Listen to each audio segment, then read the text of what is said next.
Why Bryan Adams walked out of Carpool Karaoke with James Corden. I'm John Beaudin from Rock History Music.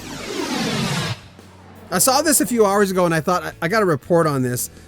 Basically, it was James with Steven Tyler of Aerosmith sitting across from each other. There's this segment they do called Spill Your Guts or Fill Your Guts, where if they don't answer the question, basically they have to eat some disgusting, vile thing that's in front of them. A disclaimer, I don't watch James Corden at all.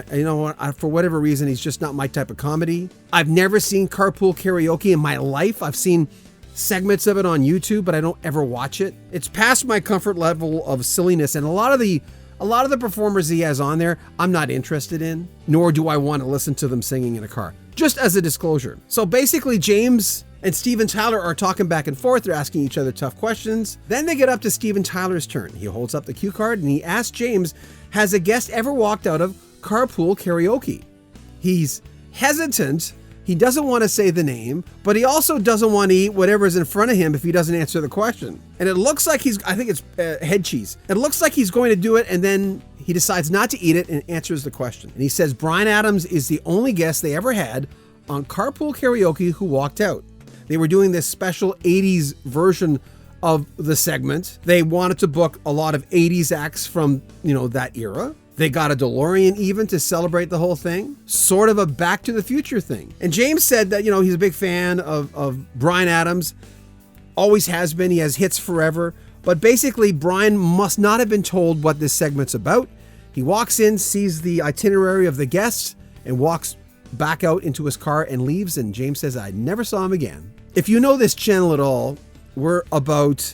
Listen, if someone walks into a bank and he's a rock star and he's chewing on a rabbit's head, we're going to report on it, but we don't go out of our way to look for crap.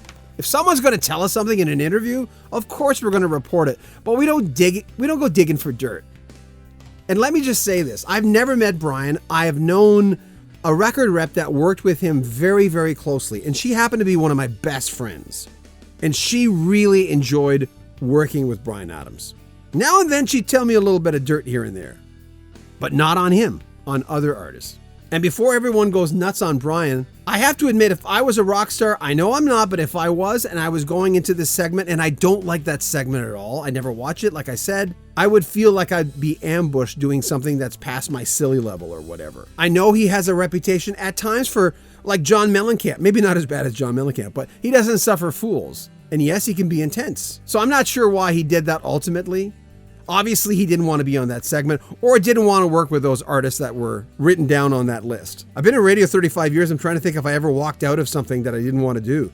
I mean, basically, you have to do it. The show goes on. In the beginning of my career, I didn't feel like introducing these bands on stage because I knew everyone in the audience was thinking, hey, radio guy, get the hell off stage. We're not here to see you. Stop promoting your crap. I mean, we all knew that, but we had a job to do. You lift up your head and you basically do it and the show must go on. And this thing never aired, so I don't know. I'm from the school of you're allowed to have a few bad moments. I've talked to a lot of rockers in my life. A lot of the times they'll tell me a story about, having a bad night and having a fan hate them forever because they had a bad night. When that's not representative of who they are, but they had a bad night. They were caught off guard. A little while ago with the Frampton thing, when Frampton walked off stage, a lot of people made a big deal out of that. And I'm going, I don't know. When stars have a bad night, everyone hears about it. So even though I'm reporting on this, I'm just chalking this up to whatever. But as always, what do you think? It's easy to say if I was a star, I would never do that. But until you walk in their shoes, you don't know. It's like they can't do your job. You can't do theirs. Probably, right? Let me know what you think. Make sure you comment on our videos, subscribe to our channel, and share our videos. Subscriptions are very important to us. That's what keeps this channel going. It's our way of saying, hey man, we need you. We appreciate you. Also, visit our swag store. We're raising funds to buy some brand new equipment. I'm John Beaudin from Rock History Music.